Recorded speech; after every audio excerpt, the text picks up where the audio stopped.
Puji Tuhan, kita masuk di dalam renungan harian Kristen yang selanjutnya.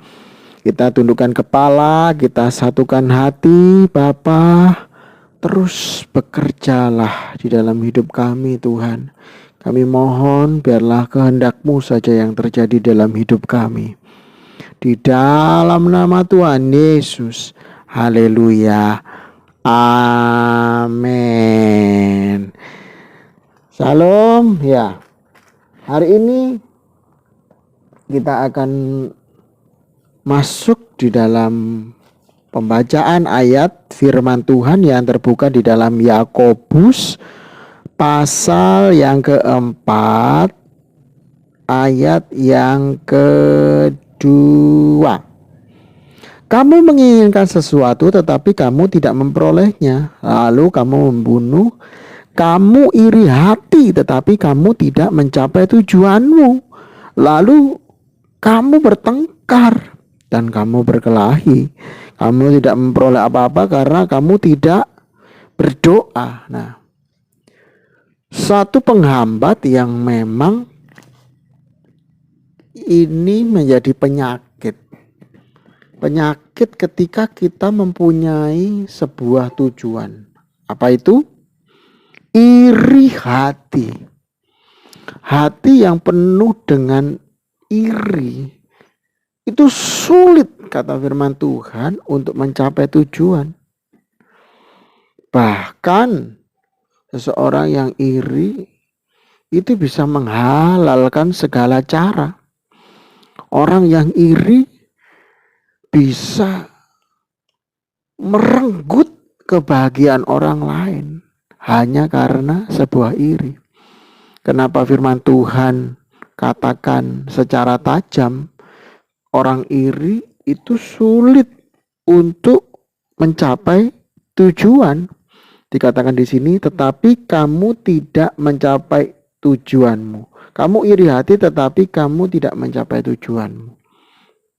Nah, karena seseorang yang iri, contoh, ada seseorang A dan seseorang B. Seseorang A iri kepada seseorang B. Dasar daripadanya dia ingin mencapai kebahagiaan yang dia pikir adalah bahagia adalah dengan cara iri. Yang tetangganya punya mobil, kemudian dia ingin, kalau ingin bahagia itu harus punya mobil. Aku kepingin seperti orang tersebut. Apakah bisa mencapai tujuan? Tidak bisa. Akhirnya pinjol, terus kemudian utang kemanapun itu dibabat habis sama dia. Apakah bisa mencapai tujuan? Tidak bisa. Penghasilannya cukup hanya untuk segitu. Gak cukup buat untuk pinjam yang lainnya. Kenapa dia harus paksakan diri dia? Malah akhirnya dia sudah mulai berani untuk pinjam-pinjam dan akhirnya menyebabkan bukan mobil yang kebeli, tetapi malah hutang demi hutang yang harus dia kembalikan. Lalu bagaimana? Ya, hidupnya semakin menderita. Oh enggak Pak, saya ini enggak Bapak Gembala, saya bisa naikkan penghasilan saya. Oke, dengan iri ya, kita coba saja dengan ilustrasi.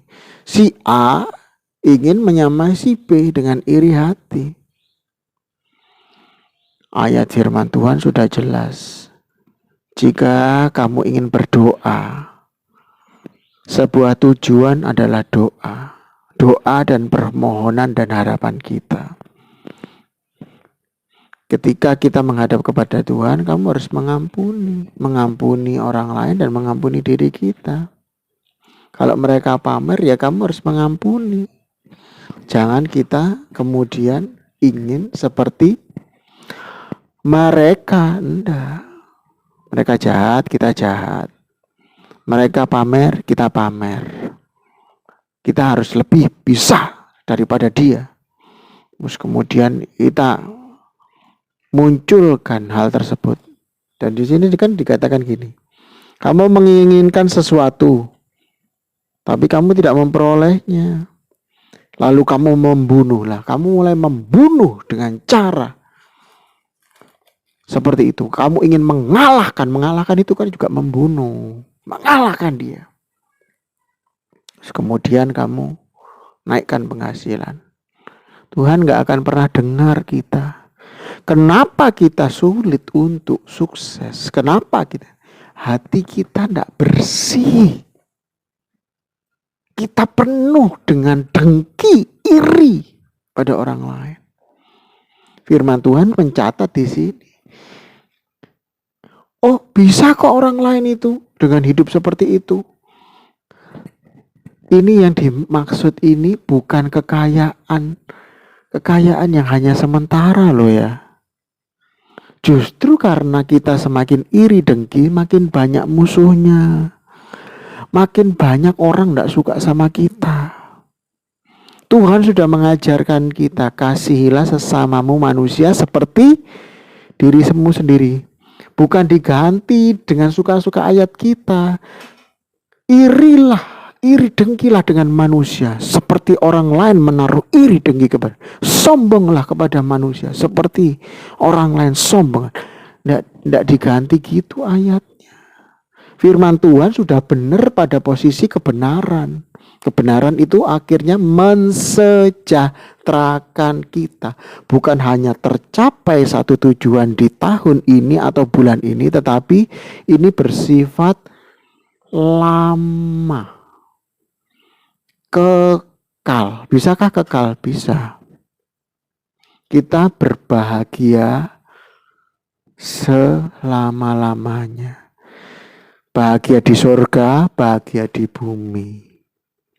Ada naik turunnya wajar, tapi kita tetap pada posisi yang stabil.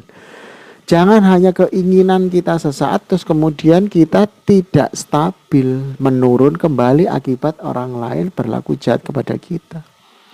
Kalau kita dijahati orang tidak apa-apa, asal hati kita bersih, Tuhan akan angkat kita. Tapi kalau seumpamanya Tuhan tidak berkehendak, kita buat siasat sendiri dengan cara iri dengki tersebut. Kemudian kita naikkan penghasilan sendiri. Terus kemudian kita sukses, kita berhasil. Apakah itu berhasil menurut Tuhan? Itu bukan kehendak Tuhan. Tuhan bisa suatu waktu bisa menjatuhkan kita. Ingat peristiwa Ayub, orang yang saleh itu orang yang bersih saja. Tuhan bisa kasih dia jatuh. Apalagi orang yang tidak saleh, tidak hidup dalam kebenaran. Maka daripada itu akan sulit mencapainya. Tuhan gak suka dengan yang tidak rukun. Tuhan tidak suka dengan kemarahan. Tuhan tidak suka dengan ribut-ribut. Maka daripada itu hindari kejahatan demi kejahatan. Ingin mencapai tujuan, ingin menginginkan sesuatu, kita benahi dulu. Apakah itu ada iri karena kita sudah disakiti oleh orang lain? Kita bertobat, ambil waktu. Kita hari-hari ini pakai standar sesuai standar kita.